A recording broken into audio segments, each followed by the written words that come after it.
Hi, I'm Lori Rodriguez, and this is Let It Be Said, You Are a Loved Child of God. This is Friday. I hope you have a great weekend. We're finishing Psalm 76. 75 and 76, we just you want to go back and read 2 Chronicles 32 to kind of hear the full story of what's going on with 75 and 76. Hezekiah is the king of Judah. The king of Assyria is coming to get him. He said, I'm going to take you down. And but he was very powerful. So Hezekiah, even though he was fearful, he runs to the temple and asks God, what do I do? And that's what we need to do. And so throughout 75 and 76, we see that first he's going to go to the temple and God's going to talk to him about it's God alone who judges. He decides who will rise and who will fall. So Assyrians saying like, I'm going to take him down. But God's saying like, I decide. Not king of Assyria, I decide. And so he rescues him by annihilating the Assyrians with an angel.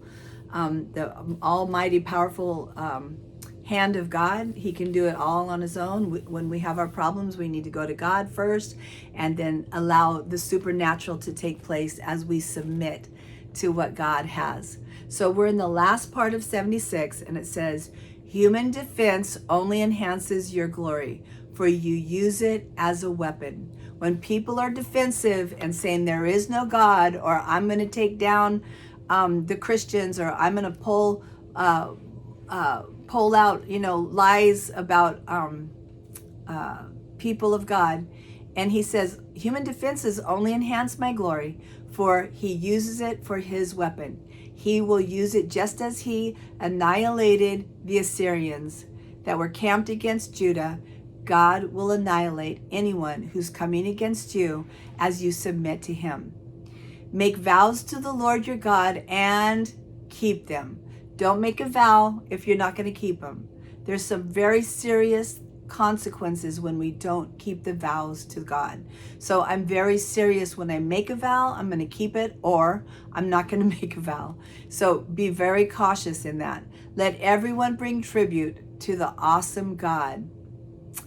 God is to be feared in a reverence, in a sense that he can determine our life and our death. He can determine where we go, whether it's heaven or hell, as we make a choice, but he determines that, yes, they accept me as their savior. I will take them to eternity. No, they rejected me. They will have to go to destruction. So it is God that we're to fear. And another prayer that I pray is, God, let the knowledge of your glory fill the earth as the waters cover the sea. We want the fear of the Lord and the knowledge of the Lord to cover the earth. It says, for he breaks the pride of princes, and the kings of the earth fear him.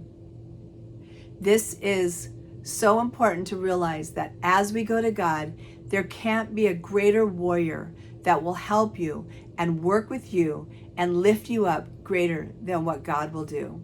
He loves you. He's there for you. But we need to love him back by reading his word, by following after his ways, and asking him to judge us and convict us every day so that we might become more mature and that we might share the goodness of God with others. I'm Lori Rodriguez, and this is Let It Be Said, you are a loved child of God. Have a great weekend.